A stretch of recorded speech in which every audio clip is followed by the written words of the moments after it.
आप सभी को मेरा नमस्कार और बेहद शुक्रिया आनंद को और कैफ़ी को ये मंच देने के लिए, क्योंकि आप सब जानते हैं मैं अक्सर ये कहती हूँ कि मंच कलाकारों का दूसरा घर होता है।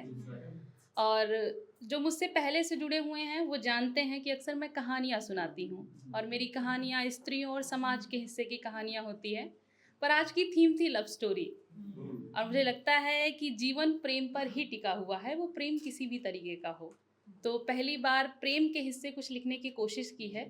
सब जानते हैं कि मेरी कविताओं तक की, कहानियों तक की यात्रा कितनी मुश्किल रही है। मेरे हिस्से की यात्रा जो जानते हैं मेरे अपने गगन सर और सचिन सर सब यहाँ बैठे हुए हैं।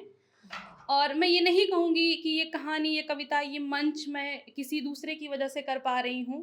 ये मेरी अपनी खुद की यात्रा है, मेरी अपने हिस्से की लड़ाई है, आप सबके हिस्से की लड़ाई है।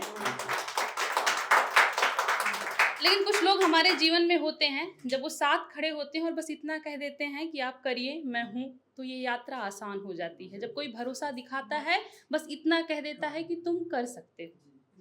तो मेरे भी जीवन में एक ऐसा व्यक्ति है जिससे 9 बरस पहले ब्याह किया था, तो उसी और आज तक वो खड़े हुए हैं। मेरे सपनों पर कभी-कभार मैंने भी भरोसा नहीं किया, लेकिन उस इंसान ने हमेशा मुझ पर भरोसा दिखाया और उसी वजह से मैं यहाँ खड़ी हूँ। तो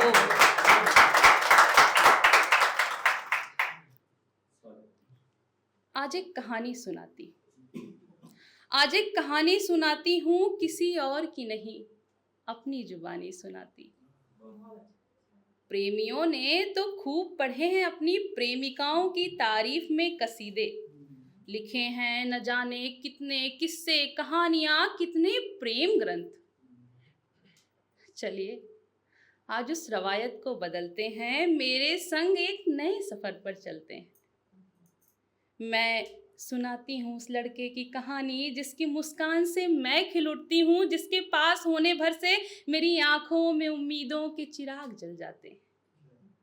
उसके होने से मेरी दुनिया सुनहली लगती है, वो ना हो तो भरे हुए दिन में भी आसमान के सारे सूरज ढल जाते हैं। वो लड़का मेरी अंधेरी रातों में उम्मीदों वाला जुगनू है।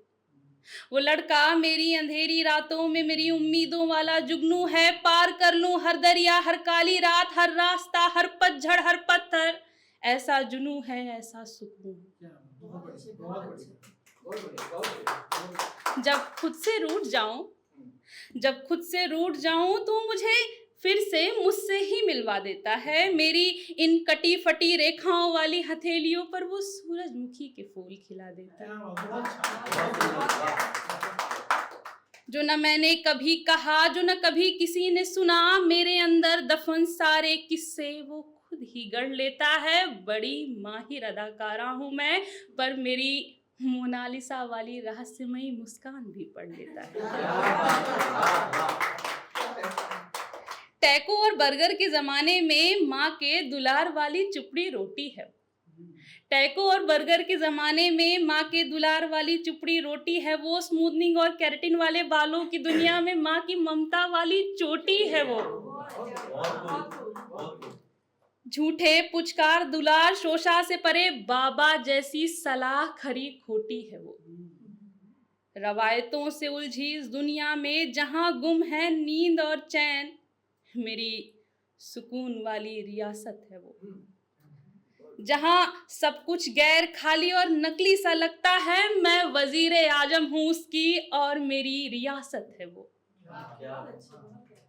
मेरे आँखों से निकले एक मोती पर, मेरी आँखों से निकले एक मोती पर, जो हिला दे हुकूमतों के मसनद, ऐसी बगावत है वो।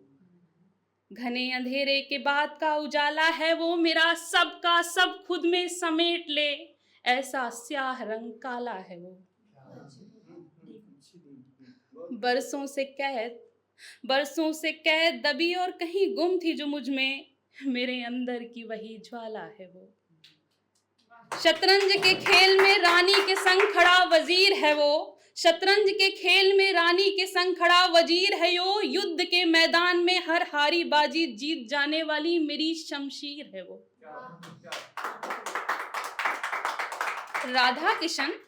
राधा किशन माँ जानकी और राम सबका त्याग मेरे सर माथे पर अपनी सती के लिए दुनिया में प्रलय ला दे महादेव जैसा नजीर है वो। उसे भोला कहूँ या मेरा अर्धनारीश्वर, उसे भोला कहूँ या मेरा अर्धनारीश्वर, मैं आत्मा हूँ उसकी और मेरा शरीर है वो।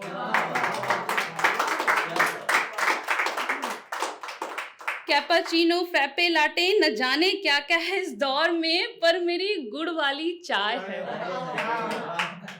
कैपाचीनो फ्रैपे लाटे न जाने क्या क्या है इस दौर में, पर मेरी गुड़ वाली चाय है वो। दो रास्ते पर थक कर उलझ कर जहाँ सुस्ता जाना चाहती हूँ, रुक जाना चाहती हूँ, घर सा सुकून मुहैया कराता है मेरी ऐसी सराय है वो।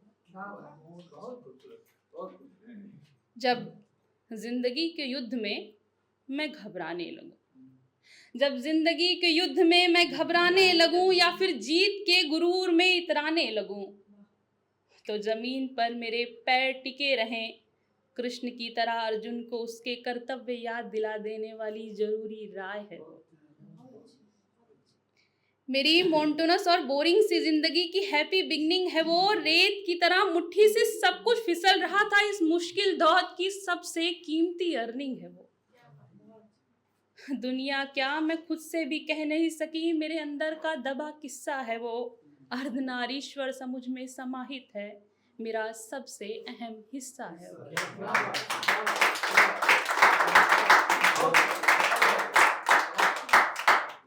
कहना तो बहुत कुछ है, कहना तो बहुत कुछ है, मगर क्या करूं, इस दुनिया की डायरी की डिक्शनरी में शब्द बहुत कम हैं। बस इतना कहूंगी कि मेरे जीवन भर की समेटी हुई आय है वो। इस रोशनी का, इसके उजालों का पर्याय है वो।